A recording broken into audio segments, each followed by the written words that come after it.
الحمد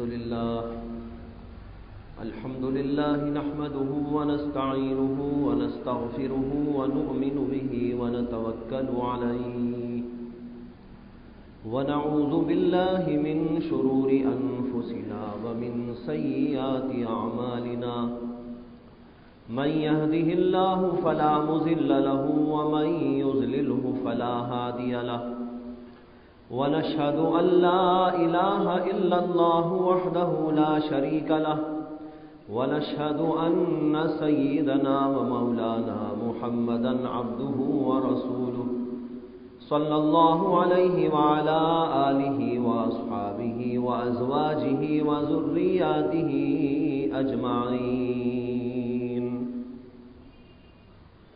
أما بعد فقد قال النبي صلى الله عليه وسلم الدين النصيحة أو كما قال عليه الصلاة والسلام.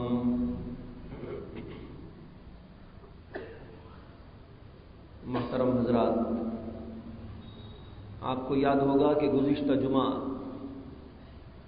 میں نے ایک حدیث پڑھی تھی آپ کے سامنے، اور وہی حدیث اس موقع پر بھی آپ کے سامنے پڑھی گئی ہے،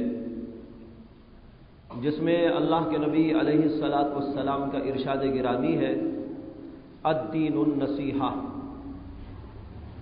دین تو سر تاپا نصیحت ہی نصیحت ہے. دین کا خلاصہ، دین کی اساس و بنیاد دوسروں کے لیے نصیحت ہی نصیحت ہے. نصیحت کے معنی جیسے کہ پہلے بھی بتائے تھے، خیر خواہی کے آتے ہیں. میں نے عرض کیا تھا کہ یہ زمانہ خیر خواہی کی جگہ خود غرضی کا زمانہ ہے. جہاں دیکھیے وہاں پر لوگوں کے اندر بڑی خود غرضی دکھائی دیتی ہے. ہر آدمی یہ چاہتا ہے کہ بس میرا بھلا ہو، میری اغراض مکمل ہوں، میری تمنائیں، میری آرزوئیں پوری ہوں، میں اچھا رہوں، میں کھاتا رہوں، میں پیتا رہوں، میں ترقی کی منزلیں طے کرتا رہوں. بس ہر آدمی اسی پر آج تلا ہوا ہے. اور یہ تو اپنے متعلق، لیکن دوسرے کے متعلق یہ ہے کہ دوسرا ہمارے سے بڑھنے نہ پائے، اونچا ہونے نہ پائے، اس کی شہرت نہ ہو، اس کی عزت نہ ہو، اس کو ترقی نہ ہو، اس کے مال دولت کے اندر اضافہ نہ ہو، بلکہ اور کمی ہو، نقصان ہو. یہ آج لوگوں کے مزاجوں کے اندر بات داخل ہو گئی. یہ حدیث بتا رہی ہے کہ کوئی مسلمان ایسا نہیں ہو سکتا جیسے کہ آج کل ہم ہو گئے، جیسا طریقہ ہم نے اختیار کر رکھا ہے. مسلمان تو خیر خواہی کرتا ہے، دین تو نام ہی خیر خواہی کرنے کا ہے. اس لیے کوئی آدمی دیندار ہو، کوئی آدمی مسلمان ہو، اور وہ خود غرضی میں مبتلا ہو جائے اور دوسروں کی بدخواہی میں مبتلا ہو جائے، دوسروں کی خیر خواہی نہ کرنے والا ہو، تو ایسا آدمی اسلام سے کوئی تعلق ہی نہیں رکھتا. یہ بات تھی جو گزشتہ جمعہ آپ کے سامنے عرض کی گئی تھی. پھر میں نے عرض کیا تھا کہ یہ خیر خواہی دو قسم کی ہوتی ہے. ایک خیر خواہی دنیاوی اعتبار سے اور ایک خیر خواہی دینی اعتبار سے. دنیاوی اعتبار سے خیر خواہی کیا ہے کہ ہم اپنے بھائیوں کو، اپنے رشتہ داروں کو، اپنے پڑوسیوں کو، اپنے جان پہچان کے لوگوں کو اور اپنے مطلقاً مسلمان بھائیوں کو، سب کو اچھے سے اچھا دیکھنا چاہیں. کھانے میں ہو، پینے میں ہو، رہائش میں ہو، ہر اعتبار سے ہماری خواہش، ہماری تمنا اور اندر سے ہمارا جذبہ یہ ہو کہ میرے بھائی سب کے سب اچھے رہے. یہ نہیں کہ میں ہی اچھا رہوں سب کے سب ٹھپ ہو جائے. میں ہی کھاتا پیتا رہوں، سب کے سب بھکاری بن جائے، میں ہی ترقی کی منزلیں طے کرتا رہوں اور دوسرے نقصان پر نقصان اٹھا کر دنیا میں بربادی کی راہ پہ چلے جائے۔ نہیں، یہ مسلمانی کے شیوے کے خلاف ہے، دین اسلامی کے اس نقطے نظر کے خلاف ہے جس کے اوپر پورے دین کی عمارت کھڑی ہوئی ہے۔ پورے دین کی عمارت جس پر کھڑی ہے وہ کیا ہے؟ الدین النصیحہ، دین کا خلاصہ اور دین کی اساس و بنیاد تو خیر خواہی کا نام ہے۔ معلوم ہوا کہ دین کی بنیاد خیر خواہی پر ہے، خیر خواہی پر ہی آدمی جیتا رہے تو وہ دین پر ہے، اور اگر کوئی آدمی خیر خواہی کی جگہ کسی کے بدخواہی میں مبتلا ہو جاتا ہے یا خود غرضی میں مبتلا ہو جاتا ہے تو اس نے دین کی اساس و بنیاد کو مٹا دیا ہے۔ تو ایک تو ہے دنیاوی اعتبار سے دوسروں کے لیے خیر خواہی کرنا، اور ایک ہے دینی اعتبار سے خیر خواہی کرنا۔ دنیاوی اعتبار سے خیر خواہی کی بہت سی مثالیں اور ہمارے طرز عمل سے پیش آنے والی بہت ساری بدخواہی و خود غرضی کی مثالیں میں نے گزشتہ جمعہ آپ کے سامنے پیش کی تھی کہ انسان کس طرح خود غرضی میں مبتلا ہوتا ہے اور دوسروں کی بدخواہی میں مبتلا ہوتا ہے، مال کے اعتبار سے، دولت کے اعتبار سے، دنیا کی اور مختلف چیزوں کے اعتبار سے۔ ایسا نہیں ہونا چاہیے۔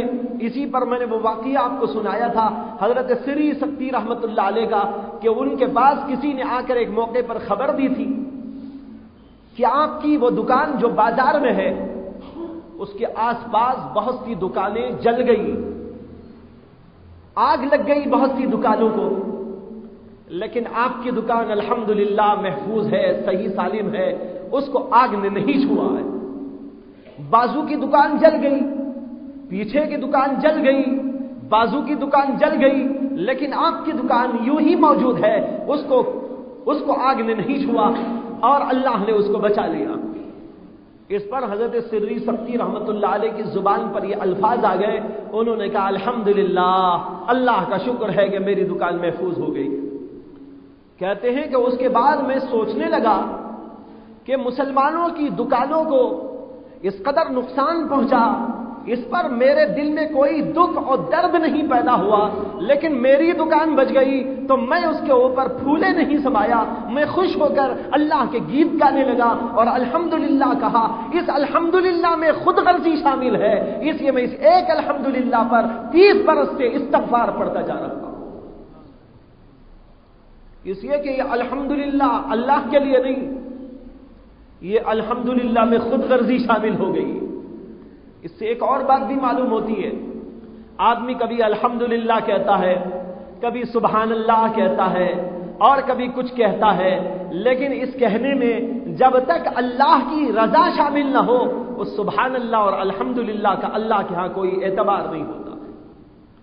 کہو اللہ کا فضل ہے، لیکن یہ کہتے ہوئے واقعی دل کے ساتھ آپ اللہ سے تعلق رکھنے والے ہو، اللہ کا شکریہ ادا کرنے والے ہو، اللہ تبارک و تعالیٰ کی نعمتوں پر آپ کے دل کے اندر واقعتاً یہ جذبات پیدا ہو گئے ہو، تب تو الحمدللہ کہنا یہ آپ کے لیے بہت اچھا ہے۔ لیکن الحمدللہ اس لیے کہہ رہا ہے کہ دوسروں پر اپنا فخر جتائے، ہاں میں تو اتنا بڑا مالدار ہوں، میں کروڑ پتی ہوں، میں ارب پتی ہوں، یہ ہے میرے پاس، وہ ہے، الحمدللہ میں تو ایسا ہوں۔ اب دیکھیے یہ الحمدللہ تو کہہ رہا ہے، لیکن جذبہ کیا ہے؟ اپنی بڑائی جتانا، خدا کی بڑائی کا احساس نہیں۔ معلوم ہوتا ہے کہ اس الحمدللہ پر اس کے درجات بلند ہونے کی جگہ اور گھٹ جائیں گے، ہو سکتا ہے کہ اس کے اوپر شرک کا فتویٰ بھی لگ جائے شریعت کی روشنی میں، اس لیے کہ اپنے آپ کو بڑا کیوں بنا رہا ہے، اپنے آپ کو اونچا کیوں قرار دے رہا ہے؟ مال اگر تجھے دیا ہے تو اللہ نے دیا ہے، لیکن الحمدللہ کے جملے میں اپنا فخر جتانا چاہتا ہے، اپنی بڑائی کا احساس دوسروں کے سامنے جتانا چاہتا ہے، تو اس میں غیر اللہ کی تعظیم ہو گئی، اور غیر اللہ کی تعظیم شرک کے اندر داخل ہے۔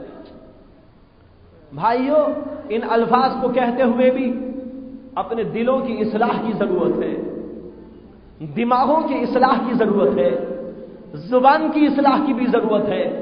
زبان سے الفاظ کا نکال دینا آسان ہوتا ہے، لیکن ان الفاظ کو بر موقع استعمال کرنا بہت مشکل ہوتا ہے۔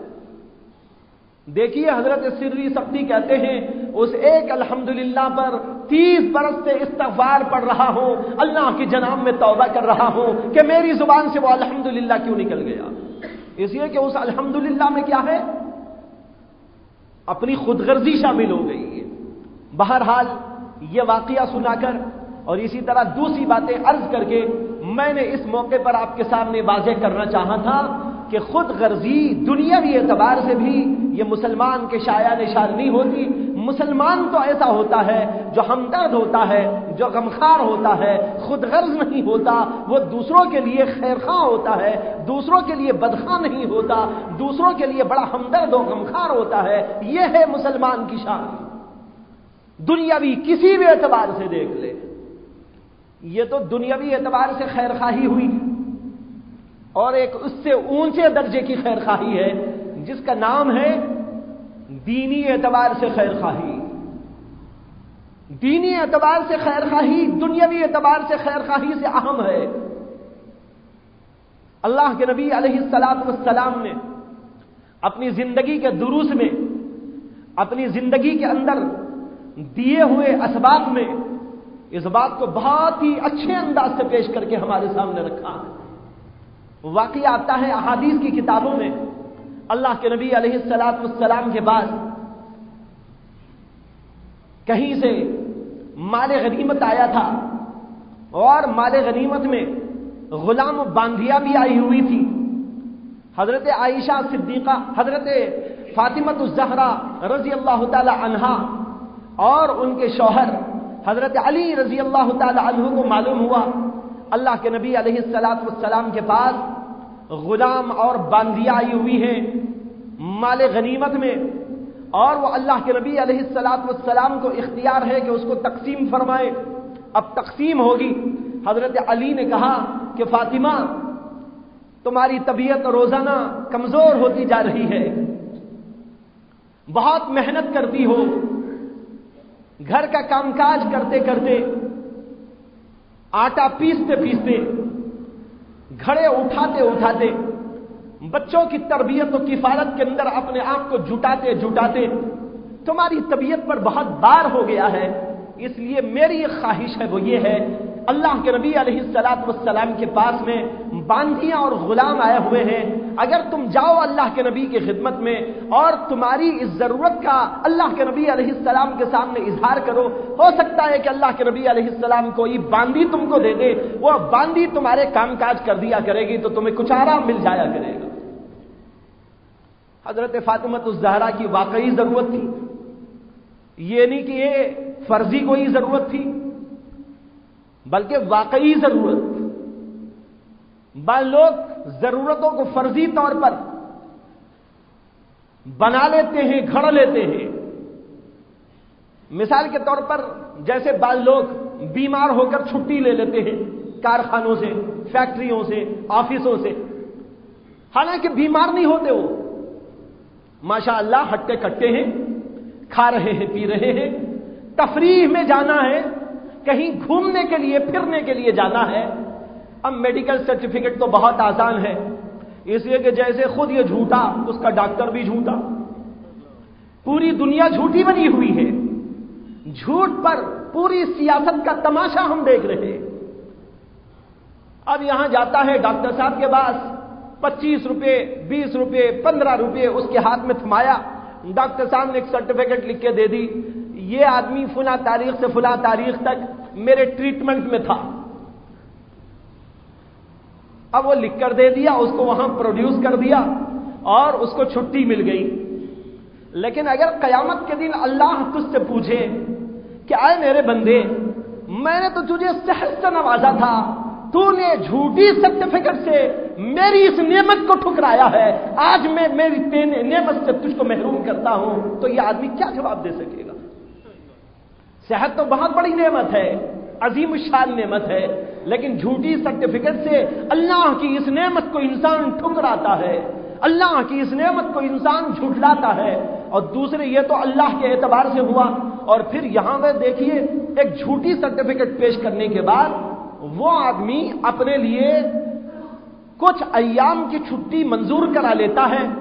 یہ ایام کی چھٹی جو منظور کراتا ہے یہ اس کے لیے ناجائز اور حرام ہے، اس لیے کہ جھوٹ پر ہے، یہ جھوٹی سرٹیفکیٹ کی بنیاد پر لینے کا کوئی حق نہیں تھا، اس لیے وہ جھوٹ وہاں بول کر جو چھٹی لیتا ہے یہ اس کے لیے جائز نہیں ہوتا، لیکن اس ناجائز کام کو کرتا رہتا ہے۔ ماشاءاللہ داڑھی والے بھی کر رہے ہیں، تسبیح والے بھی کر رہے ہیں، قبے والے بھی کر رہے ہیں، جھبے والے بھی کر رہے ہیں، اور بہت بڑے بڑے کام کرنے والے بھی کر رہے ہیں۔ یاد رکھو کہ یہ حرام اور ناجائز ہے، اس کی اجازت شریعت کے اندر نہیں ہے۔ بہرحال میں کہہ رہا تھا کہ آدمی اس طرح اپنے آپ کو بنا لیتا ہے، ضرورتیں گھڑ لیتا ہے۔ اب یہ ضرورت تو نہیں تھی نا چھٹی کی، اب یہ ضرورت پیدا کر رہا ہے اپنے آپ کو بیمار بنا کر کہ میں واقعتاً چھٹی کا مستحق ہوں، حالانکہ وہ چھٹی کا مستحق نہیں ہے۔ یہ تو شریعت کے اندر جائز نہیں ہے۔ حضرت فاطمہ الزہرا رضی اللہ تعالی عنہا نے جو اپنی حاجت و ضرورت اللہ کے نبی علیہ الصلوۃ والسلام کے سامنے پیش کرنی چاہیے، وہ واقعی ضرورت تھی اور حاجت تھی۔ اسی پر میں ایک اور بات کہہ دیتا ہوں، اس لیے کہ آج اس طرح کی بہت ساری چیزیں لوگوں کے درمیان میں رائج ہو گئی، حق و باطل کا امتیاز ختم ہو گیا ہے، اچھائی اور برائی کا امتیاز ختم ہو گیا ہے۔ جیسے میں نے کہا واقعی ضرورت الگ چیز ہوتی ہے، بناوٹی ضرورت الگ چیز ہوتی ہے۔ بناوٹی ضرورت کو پیش کرنا اور اس کی بنیاد پر کوئی مفاد حاصل کر لینا جس کا کہ وہ مستحق نہ ہو، جائز نہیں۔ جیسے بعض لوگ کسی فیکٹری میں کام کرتے ہیں، کسی ادارے میں کام کرتے ہیں، ان کو وہاں کام کرنے کے نتیجے میں کچھ میڈیکل مفادات اور مراعات حاصل ہوتی ہے کہ آپ اگر بیمار ہو گئے تو آپ کا علاج معالجہ کیا جائے گا اتنے روپے تک، اتنی حد تک، اور وہ فیکٹری کی طرف سے اس کو دیا جاتا ہے۔ لیکن وہ کیا کرتا ہے، اپنا وہ حق جو اس نے دیا ہے وہ کسی اور کو دے دیتا ہے۔ یہ اس کو اختیار نہیں ہے، یہ حرام ہے، ناجائز ہے۔ اپنا حق خود تو استعمال کر سکتا تھا، اپنا حق خود تو وصول کر سکتا تھا، لیکن دوسرے کو دینا جائز نہیں ہے۔ ایک چیز ہوتی ہے حق اور ایک چیز ہوتی ہے ملکیت۔ حق و ملکیت کے درمیان میں زمین و آسمان کا فرق ہے اور بنیادی و فقہی طور پر مسلم ہے۔ ایک ہوتا ہے حق، حق آپ خود وصول کر سکتے ہیں لیکن آپ کے بیٹے کو نہیں دے سکتے، آپ کی بیوی کو نہیں دے سکتے، آپ کے رشتہ دار کو نہیں دے سکتے، آپ کے کسی دوست کو نہیں دے سکتے، اس لیے کہ وہ حق ہے، آپ کو تو اختیار دیا گیا ہے۔ اس کی مثال بالکل ایسی ہے جیسے آپ کو کسی صاحب نے کہا ہمارے گھر میں دعوت ہے، تشریف لائیے، آپ دعوت میں شامل ہو گئے، آپ کو جب کھانے کے لیے بٹھایا گیا تو آپ نے ایک نوالا منہ میں لیا، ایک نوالا پوٹلی میں داخل کر لیا۔ ارے بھائی یہ کیا ہو رہا ہے؟ تو کہتے ہیں میں آدھا پیٹ یہاں کھاؤں گا، آدھا کھانا لے جا کے بیٹے کو کھلاؤں گا۔ جائز نہیں ہے، ایسا نہیں کر سکتے، اس لیے کہ وہ تو حق ہے، اباحت ہے، آپ بیٹھ کر وہاں جتنا آپ کا جی چاہے کھا تو سکتے ہیں، لیکن باہر لے جانے اور مالک کی اجازت کے بغیر اسے کسی اور کو دینے کا کوئی حق نہیں ہوتا۔ اس لیے کہ حق اور ملکیت کے درمیان میں فرق ہوتا ہے، جس کے آپ مالک ہو اس میں تو آپ کو اختیار کلی ہے، خود اس کو استعمال کیجئے، بیٹوں کو دے دیجئے، بیٹیوں کو دے دیجئے، کسی غیر کو دے دیجئے، اپنے کو دے دیجئے یا کسی اور جو ہے دشمن کو دے دیجئے، اس میں اللہ کی طرف سے کوئی پکڑ نہیں ہے۔ لیکن حق جہاں تک ہوتا ہے اس میں صرف اتنا ہے، آپ اپنی حد تک اس کو وصول کر سکتے ہیں، کسی اور کو دینے کا کوئی جواز نہیں ہے۔ اب اس طرح کی چیزوں میں لوگ بہت دھاندلیاں کرتے ہیں، کسی کو دے دیتے ہیں، کسی کو لے لیتے ہیں، یہاں کی وہاں، وہاں کی یہاں کر دیتے ہیں، لیکن مسائل کبھی پوچھیں تب تو سمجھ میں آئیں گے۔ آج کل لوگ مسائل پوچھتے ہی نہیں، مسائل کے بجائے لوگ آج کل جو پوچھتے ہیں وہ کیا ہے، کچھ فضولیات پوچھتے ہیں۔ ارے مسائل پوچھو، یا اس سے جو ہے ذرا کم درجے کے اعتبار سے فضائل پوچھو، لیکن یہ تو تم جو پوچھتے ہو یہ تو بالکل فضول پوچھتے ہو، یہ مسئلہ بھی نہیں ہے، یہ فضیلت بھی نہیں ہے، یہ تو فضول ہے۔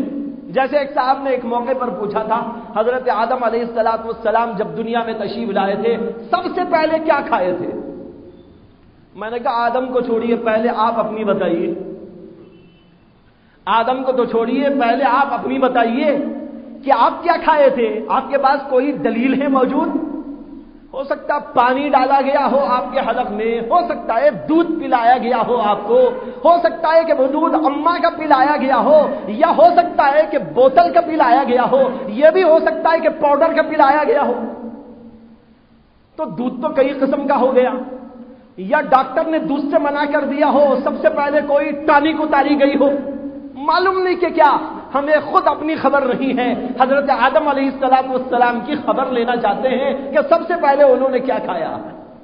اپنی نماز کی فکر نہیں، اپنے روزوں کی فکر نہیں، اپنے حلال و حرام کی فکر نہیں، اپنے اچھے اور برے کی فکر نہیں، فکر لگی تو یہ فکر لگ گئی۔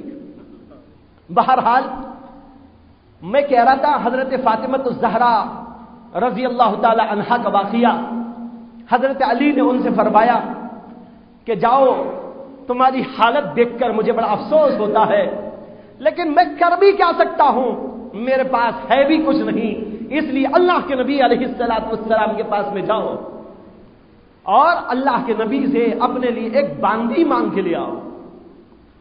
آج کل کے حرص و حوث کے پجاری لوگ اس واقعے سے استدلال کرتے ہیں کہ دیکھو حضرت علی رضی اللہ عنہ حضور کے داماد ہیں اور حضور اقدس صلی اللہ علیہ وسلم سے مانگ کر لانے کے لیے حضرت فاطمہ کو بھیج رہے ہیں، اس لیے بھی ہم اپنے سسر سے مانگا کرتے ہیں۔ واہ، دلیل ملی تو کیا پیاری ملی، حدیث سے مل گئی دلیل۔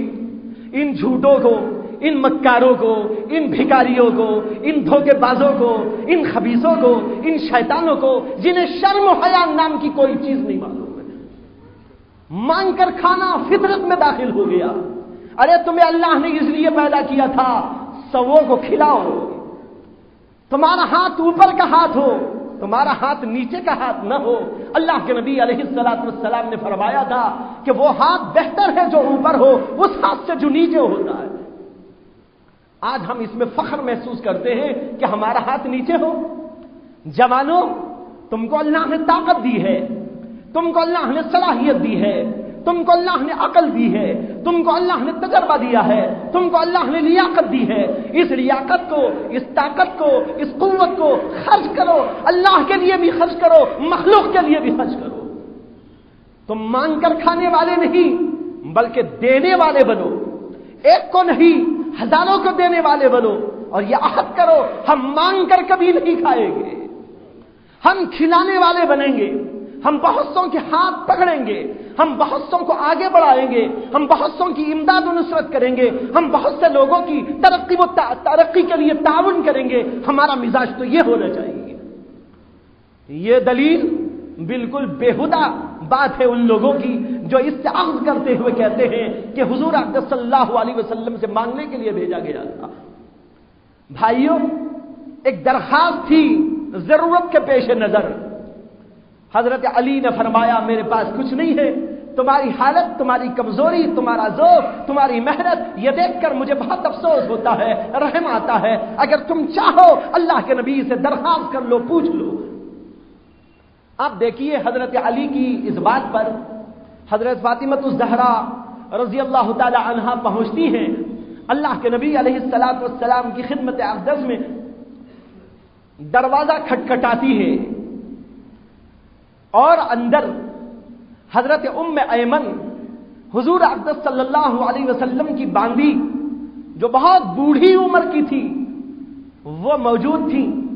اللہ کے نبی علیہ السلام نے حضرت ام ایمن سے فرمایا کہ ام ایمن، ایسا لگتا ہے کہ یہ کھٹکھٹ آئی، یہ کھٹکھٹ حضرت فاطمہ کی کھٹکھٹ ہے۔ اندازہ دیکھیے اللہ کے نبی علیہ السلام کا ان کے جو ہے دروازے کے کھٹ کو دیکھ کر حضور نے پہچان لیا کہ اس انداز سے کھٹکھٹانا کس کا ہوتا ہے. بڑی محبت تھی، بہت چاہت تھی، بڑا پیار تھا. اللہ کے نبی علیہ السلام کو حضرت فاطمہ الزہرا رضی اللہ تعالی عنہا سے اس لیے فرمانے لگے، ام ایمن ایسا معلوم ہوتا ہے کہ یہ کھٹکھٹاہٹ دراصل فاطمہ کی ہے، لیکن فاطمہ کے آنے جانے کا تو یہ وقت نہیں ہے. آج وہ کیوں آ گئی؟ دروازہ کھولو. دروازہ کھولا گیا، واقعی حضرت فاطمہ ہے. حضور نے بلایا، پاس میں بٹھایا، سر پہ ہاتھ پھیرا، پیار کیا. اس کے بعد میں پوچھنے لگے کہ ایسے وقت میں کیوں آئی جبکہ اس وقت میں آنے کا معمول نہیں تھا. اس سے بھی معلوم ہوتا ہے کہ حضرات صحابہ کے درمیان کچھ معمولات بھی مقرر تھے. بہت سارے لوگ سمجھتے ہیں بے معمول رہنا بڑی فضیلت ہے، معمولی نہ ہو کچھ، بس اوٹ پٹانگ زندگی گزرتی رہے. کوئی آدمی کسی سے ملنا چاہے کبھی بھی چلا جائے، رات کے 12 بج رہے ہو یا 13 بج رہے ہو یا صبح کا کوئی وقت ہو یا شام کا کوئی وقت ہو یا کھانے کا کوئی وقت ہو یا پینے کا وقت ہو یا سونے کا وقت ہو. بھائیو، اللہ کے نبی علیہ السلام کے اس سوال اور جواب سے معلوم ہوتا ہے حضرات صحابہ کرام کے درمیان میں معمولات مقرر تھے کہ اللہ کے نبی کے پاس آنے کا وقت کیا تھا. یہ باریکیاں سمجھنے کی ضرورت ہے. آج ہم نے اپنے دین کو سمجھا نہیں. حضرت مولانا حکیم الامت اشرف علی تھانوی نور اللہ مرقدہ کے ہاں اوقات مقرر تھے، اوقات ملاقات، اوقات تصویر، اوقات فتاوا، اوقات جو ہے اصلاح و تزکیہ، ہر چیز کے اوقات مقرر تھے. لوگوں نے حضرت کو بدنام کیا کہ اللہ کی یہ تو بڑے انگریز ہو گئے ہیں. کہنے لگے یہ تو بڑے انگریز ہو گئے ہیں، یعنی گویا انگریزوں کا کام ہے کہ ترتیب کے ساتھ میں زندگی گزاری جائے، مسلمانوں کا کام نہیں ہے. اس لیے کہ مسلمان تو بڑا بے ترتیب ہوتا ہے، نعوذ باللہ. جیسے آج ہم گندے ہو گئے، اور اگر کوئی اچھا رہنے لگے، پاکیزگی کا، طہارت کا، صفائی کا، ستھرائی کا، تہذیب و شائستگی کا پاس و لحاظ رکھے، لوگ اس وقت بھی کہتے ہیں بھائی یہ تو انگریزی ہو گیا ہے. گویا پاکی صفائی انگریزوں کا کام، گندے و ناپاک رہنا، بد تہذیب اور بد شائستہ نہ رہنا یہ مسلمانوں کی فطرت ہو گئی. بھائیو، مسلمان کو پاکیزہ رہنا ہے، مسلمان کو شائستہ رہنا ہے، مسلمان کو مہذب رہنا ہے، مسلمان کو باترتیب زندگی کرنا ہے، مسلمان کا ہر کام صحیح ہو، غلط کوئی کام نہ ہو. یہ ہے مزاج رسول محمد رسول اللہ صلی اللہ علیہ وسلم نے سکھایا. دیکھیے، اس سے معلوم ہوتا ہے کہ معمولات مقرر تھے. بہرحال حضرت فاطمہ الزہرا رضی اللہ تعالی عنہا نے بات کو آگے بڑھاتے ہوئے عرض کیا کہ یا رسول اللہ، مجھے میرے شوہر علی نے بھیجا کہ معلوم ہوا ہے کہ آپ کے پاس میں کچھ باندیا غلام اور کچھ مال و دولت آئی ہوئی ہیں، مال غنیمت میں. میرا حال یہ ہے کہ میرے ہاتھ دیکھیے گٹے پڑے ہوئے تھے. کہنے لگی کہ کمر میں درد رہتا ہے، چلنا اور پھرنا اور اٹھنا اور بیٹھنا مشکل ہو گیا ہے، اس لیے کہ کام دھام زیادہ ہے، سارے کام ادھر کے ادھر کے مجھے کرنے پڑتے ہیں. علی نے فرمایا کہ آپ کے پاس یہ غلام باندی آئی ہیں، ایک باندی آپ سے مانگ کے لے آؤ تاکہ وہ خدمت کر سکے، اس لیے حاضری دی تھی. اللہ کے نبی علیہ السلام نے حضرت فاطمہ الزہرا رضی اللہ تعالی عنہا کی یہ بات سننے کے بعد جو بات فرمائی، میں اسی کو آپ کو سنانا چاہتا تھا.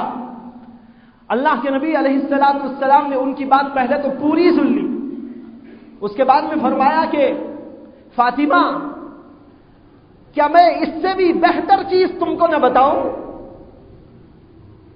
اب دیکھیے، دنیا مانگنے آئی تھی، اللہ کے نبی علیہ السلام فرمانے لگے کہ میں تم کو اس سے بھی بہتر چیز نہ بتاؤں؟ انہوں نے کہا ضرور یا رسول اللہ، فرمائیے. تو حضور اقدس صلی اللہ علیہ وسلم نے فرمایا کہ ہر نماز کے بعد 33 دفعہ سبحان اللہ، 33 دفعہ الحمدللہ اور 34 دفعہ اللہ اکبر پڑھ لو. یہ اس چیز سے بہتر ہے جو تم مانگنے آئی ہوئی. ان کو بہت خوشی ہوئی. ہم ہوتے تو غمگین ہوتے کہ ہماری آرزو پوری نہ ہوئی، ہماری چاہت پوری نہ کی گئی، ہماری مانگ کی طرف کوئی التفات نہ کیا گیا. یہ بھی کوئی باپ ہے کہ بیٹی ہاتھ دکھا رہی، ان کو کوئی غم نہیں ہو رہا ہے.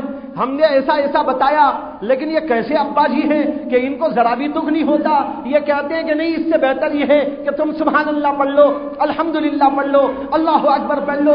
ہم اور آپ اس جگہ ہوتے تو معلوم نہیں باپ کو بھی بدنام کر دیتے. لیکن حضرت فاطمہ الزہرا رضی اللہ تعالی عنہا وہ جگر گوشہ رسول تھی، وہ بھلا کیسے اس کے خلاف کوئی بات کہہ سکتی تھی؟ انہوں نے کہا بہت اچھا. اس کے بعد کچھ دیر تک بیٹھی رہی. پھر اس کے بعد جب جانے کا نمبر آیا تو حضور اقدس صلی اللہ علیہ وسلم کو سلام کر کے واپس چلی گئی. وہاں حضرت علی انتظار میں بیٹھے ہیں کہ کیا جواب آتا ہے. جب حضرت فاطمہ الزہرا پہنچی اور ان کے ساتھ کوئی چیز نہیں تھی تو حضرت علی رضی اللہ تعالی عنہ نے فرمایا کہ میرا اندازہ یہ ہے کہ تم جس بات کا خیال لے کر، جس بات کی جو ہے مانگ لے کر اللہ کے نبی صلی اللہ علیہ وسلم کی خدمت میں گئی، اس سے بہتر چیز اللہ کے نبی نے آپ کو دی ہے. آج کا داماد ایسا داماد ہے، حرص و ہوس کا پجاری. جب اگر ادھر سے نہ دیا جائے تو وہ تو قتل بھی کرنے تیار ہو جاتا ہے، لڑکی کو زندہ درگور کرنے بھی تیار ہو جاتا ہے، جلانے اور مختلف قسم کے مظالم ڈھانے کو بھی تیار ہو جاتا ہے. ہمارے سامنے تو بھائیو روزانہ حالات آ رہے، روزانہ حالات ہیں. فلاں جگہ ایسا، فلاں جگہ ایسا، اس لڑکی پر یہ ظلم، اس لڑکی پر یہ ظلم، اور اس طریقے پر ہو رہا ہے. ساری دنیا کے اندر شور مچ گیا ہے. ظلم زیادتی کا بازار گرم کر دیا گیا ہے. یہ دیکھیے کیسے داماد ہیں. اللہ کے نبی علیہ السلام کے بارے میں کہتے ہیں میرا خیال یہ ہے اللہ کے نبی نے اس سے بہتر تم کو چیز دی ہے. انہوں نے کہا جی ہاں. اس کے بعد وہ آواز سنائی، دونوں خوش ہو گئے. کہنے لگے اللہ کے نبی نے ہم کو دنیا نہ دی لیکن ایسی چیز دے دی جو ہمیشہ کام آنے والی ہے. یہ میں نے عرض کیا تھا کہ یہ خیر خواہی کا وہ جذبہ ہے جو دین کے اعتبار سے ہے کہ اب دیکھیے مانگنے تو آئی تھی حضرت فاطمہ الزہرا ایک دنیا کی چیز کو، لیکن اللہ کے نبی صلی اللہ علیہ وسلم نے فرمایا میں تم کو اس سے بھی بڑھیا اور بہتر چیز دیتا ہوں جو تمہیں آخرت میں کام آنے والی ہے.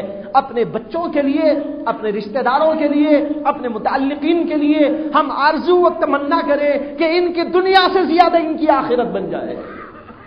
آج دنیا کے ماں باپ اس بات کی کوشش کرتے ہیں میرا بچہ ترقی کرے. میں منع نہیں کرتا ترقی کرے، یہ جذبہ آپ کے اندر ضرور ہو، لیکن اس جذبے کے ساتھ اس سے بڑھ کر یہ جذبہ آپ کے اندر ہونا چاہیے کہ میرا بچہ نجات بھی پا جائے، دنیا میں جب تک رہے ایمان پر سلامت رہے، ایمان پر قائم و دائم رہے، نمازیں پڑھنے والا ہو، ذکر کرنے والا ہو، تسبیح پڑھنے والا ہو، دین کی خدمت کرنے والا ہو، قرآن پڑھنے والا ہو، اچھائی کے اندر آگے بڑھنے والا ہو، اللہ کا مطیع ہو، اللہ کا فرمانبردار ہو، اللہ کا غلام بن کر زندگی کرے، اور جب یہاں سے جائے اللہ اس سے خوش ہو اور اللہ اس کو جنت دے دے. یہ خواہش بھی ہر آدمی مومن کے ذہن میں اپنے بچوں کے متعلق ہونا چاہیے.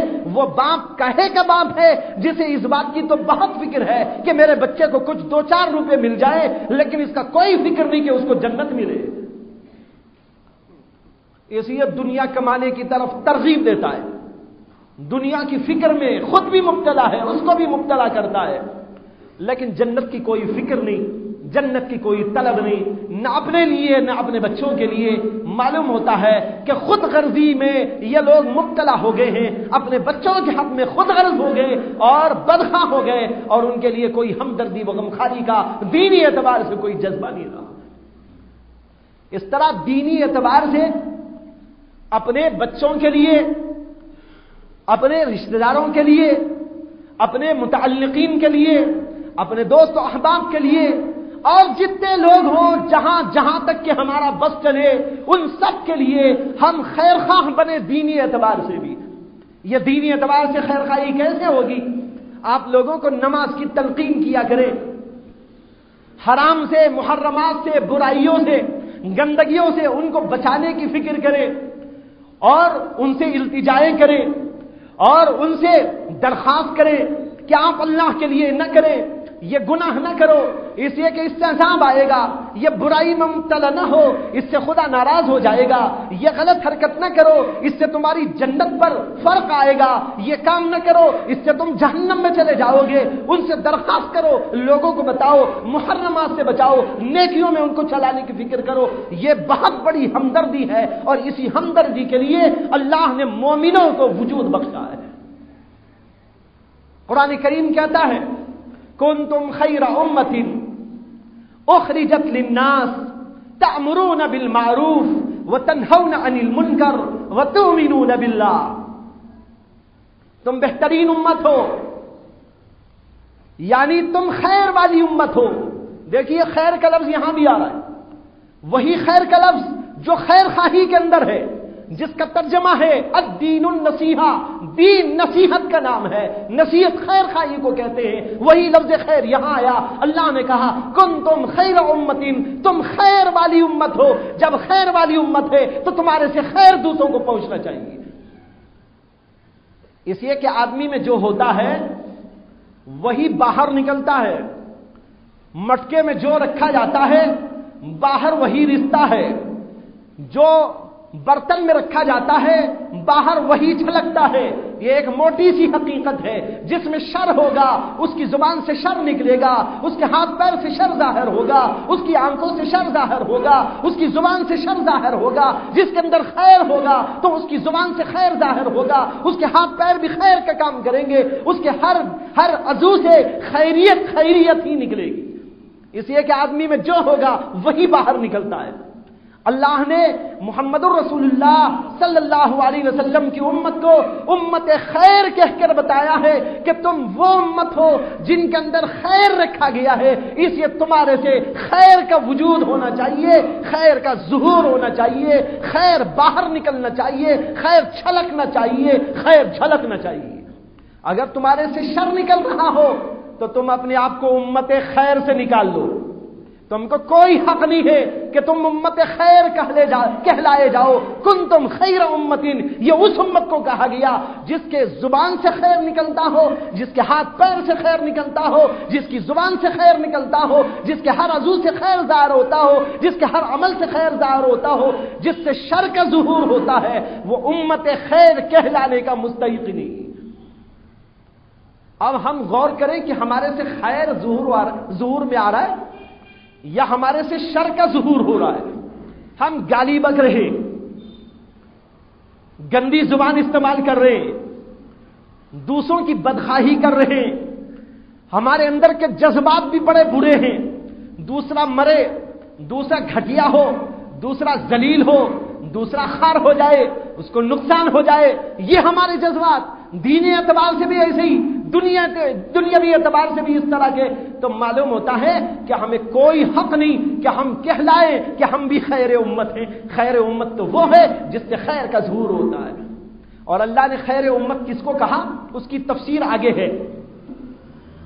اللہ تعالیٰ کہتے ہیں کنتم خیر امت اخرجت للناس، تم بہترین امت ہو، تم خیر والی امت ہو، تمہارے اندر میں نے خیر رکھا ہے۔ یہ کیوں؟ کہتے ہیں اخرجت للناس، اس خیر والی امت کو لوگوں کے نفع پہنچانے کے لیے ظاہر کیا گیا ہے، لوگوں کو نفع پہنچانے ظاہر کیا گیا۔